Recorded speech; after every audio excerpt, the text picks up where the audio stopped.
Hello, everybody. This is Des Hoaxus here at Kid and before we get in, as you probably tell, I have better quality because I got my school laptop back finally. And I'm gonna hopefully this video was well edited too, but the editing software I usually use on this laptop has been done goofing a bit today, but hopefully I will be able to fix that before this video comes out. But anyways, this is welcome to Rimlin Rollers recap and review for High Rollers Aerois episode 8. So before we get into it, let's once again do a daddy count. Now this week I betted 3 because before, there was no episode last week, that's why I didn't do one. But the week before that, when there was an episode, we only got 0. See, we got 0 daddies. I didn't know that was impossible, and so I decided to go low this week. But turns out we got 8, fucking 8. So yeah, daddy count, man. It's all right. So I guess this part of prediction where I'm gonna do my next one next week right now. Let's see, this week we got 8. You know what, I'm just gonna go all in. I'm going all in. Next week, 10 daddies. We're getting 10 whole daddies. That's 2 whole hands right there, okay? But yeah, with that out of the way, let's get right into the episode. We start off by finally having a full party again. Yes, we got Kim, Katie, Trot, Tom, Rhiannon, and Mark. We got everybody's there. It is glorious. And it's beautiful, and this is an RP episode, which I love. We got some character lore, too, which is great. We will get into that later. But yeah. The episode begins with Lucius just being done with all this shit and stuff, but they pretty much, they go loot, see what they can find and stuff, and loot some shit. And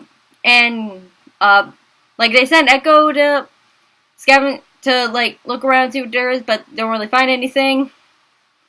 And so they just kind of go to sleep before they decide to go back. Before they decide to go back up. Or wait, either they decide to go to sleep or have a short rest. I missed that. Once again, at the very beginning, my internet was just being horrible. I had to switch between my laptop and my phone.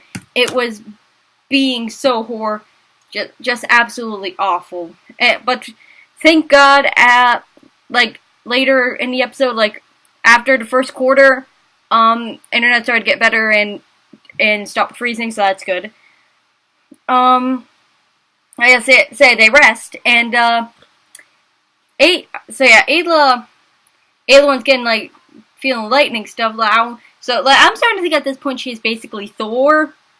But I don't want to compare her or anything because I'd feel bad because I did that to Yasha, and everyone's like, oh, hey, don't compare her to Yasha. And then I felt bad, and it's just horrible. So, yeah. But yeah, anyways. And then Sentry sort of has another vision from another Guardian, and one they fought the last episode. And then at the end of it, she just hears, find the Prime, and she sees this golden guardian, and it looks pretty and stuff, and and she wakes up and just pretty much frantic and stuff, and goes down to that guardian. But she ain't the only one having visions. Nova is also getting visions from Tygon. I still need to figure out her sword's name. Goddammit, Kim. Why? But yeah. Pretty much she feels sort of the essence from the hammer they got from the blacksmith guardian, and she's actually able to make out words of Tiangong this time. Power, give me power. And at that point I was just thinking, oh god, please don't eat the hammer. Please don't eat the hammer. Chat was like, eat the hammer. I was like, don't turn forward. I don't want war in my high rollers. I already got a critical roll. I don't want it in my high rollers, okay? Cholamar would never. Cholamar Leaf would never. I swear to Sieska, if she forces a goddamn sword or something, and if she forces a sword, a hammer, a dagger, I don't care what it is, no, I don't want 4 in my high rollers, okay? I know it's on the internet, but for Sieska's sake. But yeah, So yeah, like, rest of them wake up and, hear about how frantic Sentry is, how, Lucius kind of let her wander off somewhere, and they're like, really, dude, you couldn't even tell, you didn't wake up to tell us that she just fucked off somewhere. So they go out to find her, and she's back at that area, and she's all frantic and stuff, I need to find a prime. By the way, once again, I gotta give props to Rionan, man. She is great at RP, and apparently, she's never, played D&D before. That's, her first time playing D&D, and it's, amazing. Surely she must have, done somewhere else, in games, or maybe she was in theater or something. I don't know. Or she's just naturally talented. I don't know. But good job, Rio. Good. That is just that was just everything. Sentry is everything, especially in that moment. Yeah, that was just great. And so Lucius touches either the Guardian or the Arden's Echo. Once again, I'm not 100% sure because it kept fucking lagging, goddammit, and then I had to scream at my computer and shit, and it was no fun. But he hears the word prime and then has to stop because everything is just, too much for him. Now, at this point, I was wondering, why can Lucius see, all these visions, but no one else can? And everyone in chat was telling me that it's because he's a sorcerer. But, would that mean that,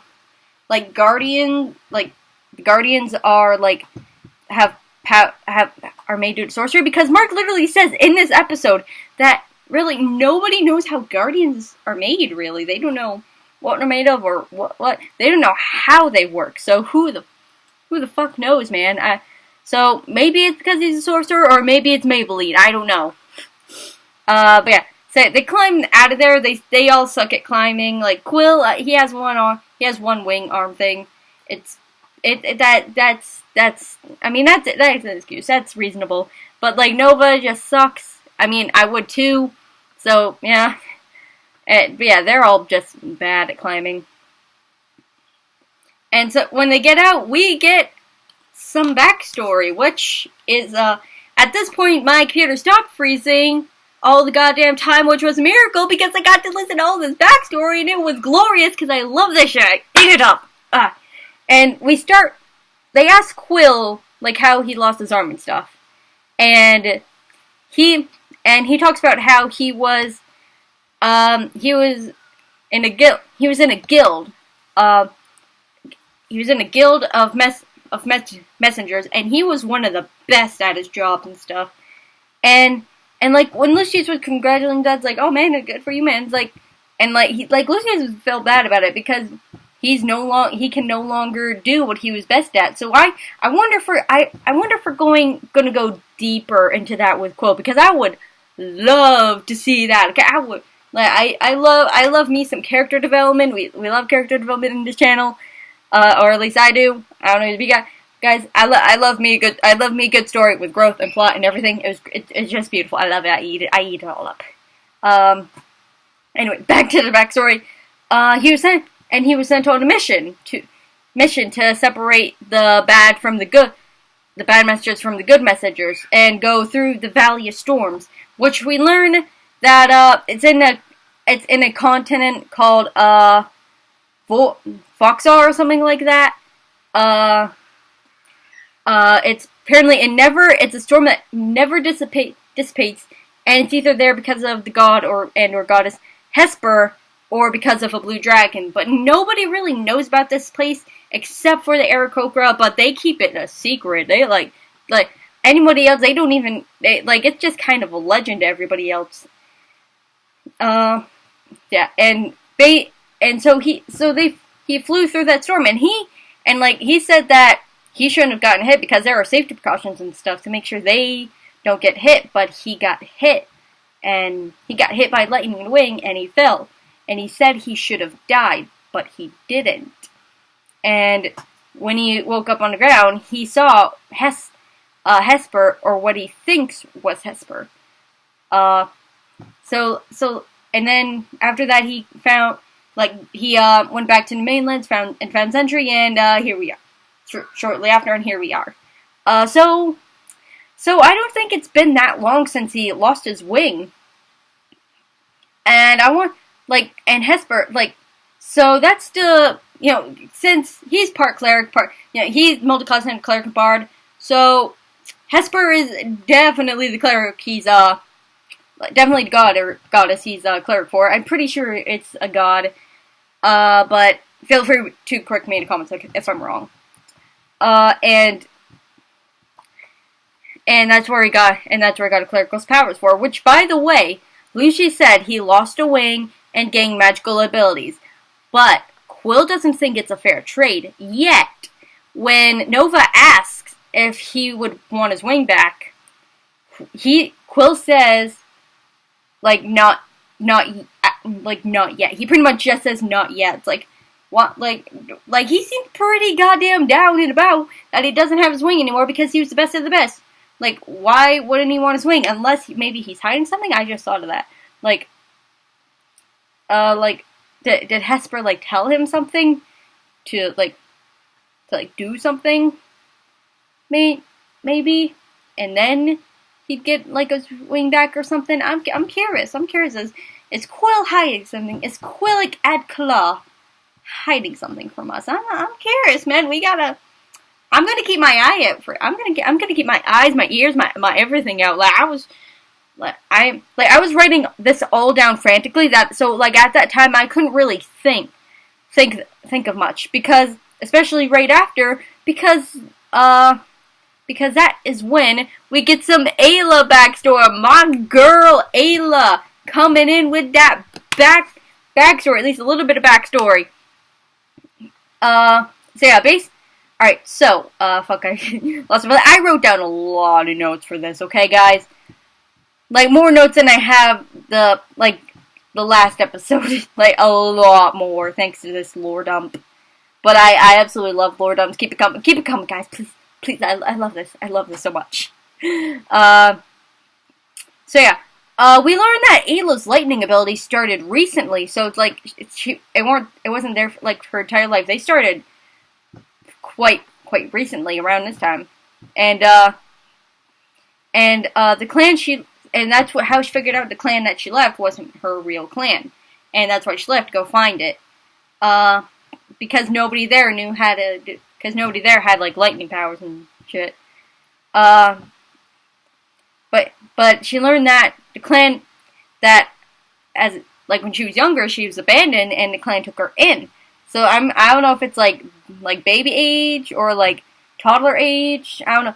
So I want to learn more of Ayla's backstory. Okay? I'm curious. How much backstory is there, Katie? I want to know. I'm curious. I want to know everybody's backstory so much, but I have to wait till go on. I just want to know so much. I want to know so badly. Yeah. Fuck. Hey, I left my place in the notes again. There's so many. Okay.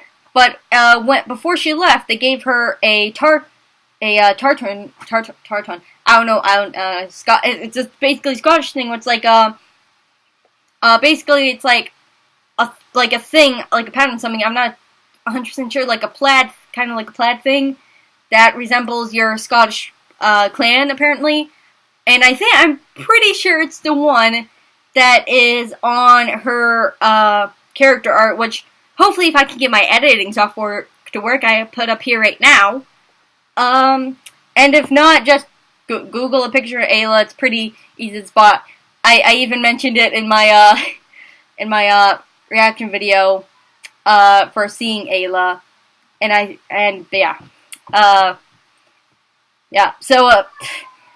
that's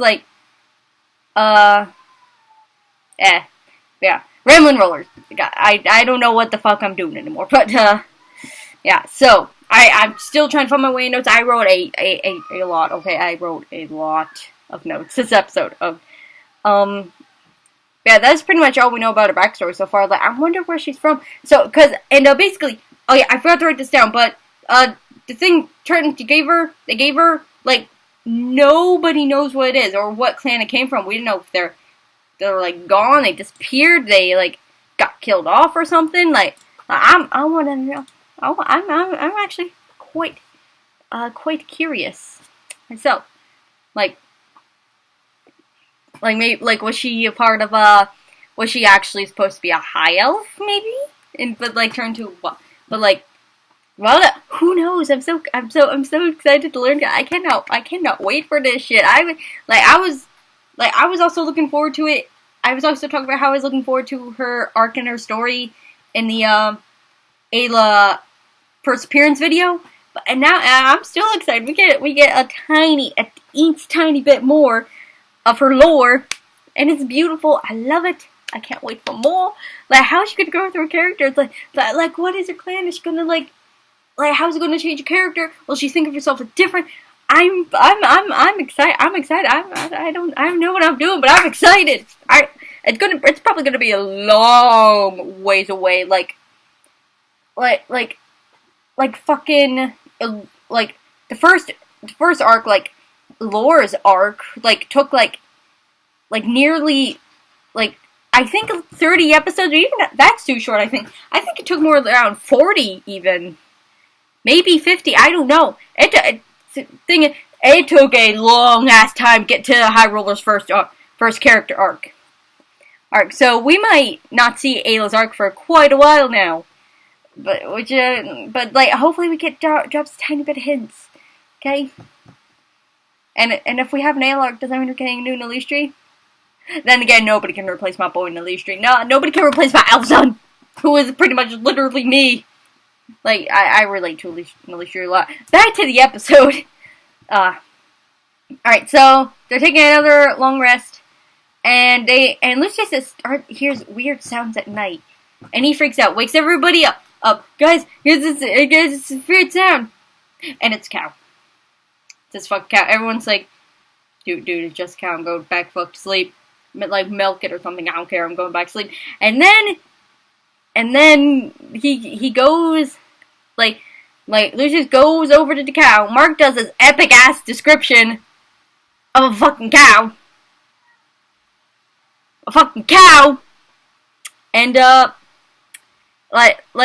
then he has a fight with the cow. He kills the cows, and wow, there's some awesome music while fighting the cow. A fucking cow. Everyone is dying. Tom is like, Jesus Christ, dude, why? Just why? We're killing somebody's cows. We're gonna get sued. We're gonna get killed. We're gonna get arrested. We killed someone's cows. We're in a farming area. People give a shit about their cows. I know. I live near a farm. One of my friends has a farm. Anyone kills one of their animals, they're fucking screwed, bro.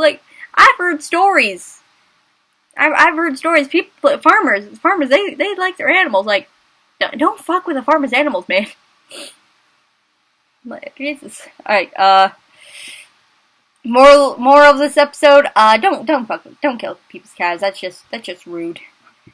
That's just really, really rude. But, yeah. Lucius apparently didn't know what a cow was, and then had the audacity to say, I'm not stupid. Bitch, you know what a cow is. Or you don't know your basic farm animals. They didn't teach you that. Do they not do? What kind of education did he have? He learned all these magical abilities, but I don't know what a fucking cow is. That's the first thing you learn as a child. Cow goes moo, duck goes quack, chicken goes fucking cock-a-doodle. I don't know. They go back or whatever. Why? What's Lucius? What is the world of Aerois? I don't even know anymore. Anyways, they get back to the town, and they try to sell things and stuff. Sell things to I forgot his name, but that guy from that adventure place. And then Daisy try to sell stuff to her, but she doesn't have a lot of money. But then Daisy recommends this guy who's the teacher named Narvel, and who does a lot of magical stuff, and he's probably probably got to be my favorite NPC so far, man. He's just great. Just everything. And wait, it's got to be my second favorite NPC. First, it's definitely got to be Richard. Richard, the unseen servant. That's definitely got to be my favorite NPC so far in the Aerois campaign. Like, right up there with Delisha Frostwalker. He's everything. I love him. He does his job and he does it well. I salute you, Richard. I salute you. You're doing God's work. I love you. Yeah.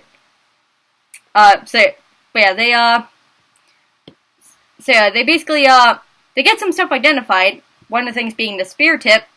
And apparently that it can cast a number of spells a day.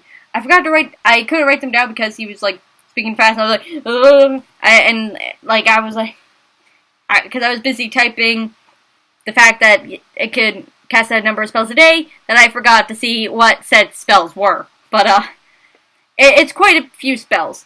And he offered them 1,500 gold. And at that, like, Tom was like,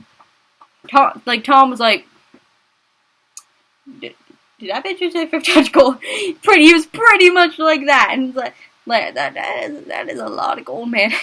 And it's like, and, they pretty much, they sell it, and, they get a few other things, and, like, Nerva's just grumpy old man. Oh yeah, Nerva's grumpy old man. I absolutely love him. Second favorite NPC so far. Like, behind Richard, because Richard is now my senpai. They need to get that on a shirt. Richard is now my senpai. Like, if they don't put that on a shirt, and if that's not in the Yogscast store by next month, I'm gonna be very disappointed. But they sell the stuff, and then they leave, and that's where the episode ends. Really good episode. I love me some RP. I love me some good character lore. Make some new NPCs. It was great. I loved it all. Besides the part where it kept freezing on me, that sucked. I don't know what the hell is up with my internet at the moment, but the stuff that actually happened in the episode that wasn't the internet's fault, I loved it so much. This was a great episode, mate. I cannot wait for the next one. I don't know if there's going to be one next week, because I heard that I don't know if it's right, but I think Mark's going to LARP next week. But I don't know if, like, it's next week or another week. I don't know. Like I said, the internet was just fucking about with me, and it was awful, and I really didn't like it. It was especially bad in the beginning. Like, Jesus Christ, man. But, like, you have no idea. I was screaming. Like, I mean, I usually scream at high rollers, but still. But anyways, that was episode 8 of Aerois. Tell me what you guys thought about it down in the comments. Like I said, I loved it so very much, and I just realized I'm not wearing my Korek shirt right now.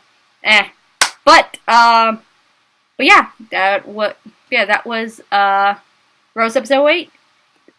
Thank you guys for watching, and I will see you on next video. Peace.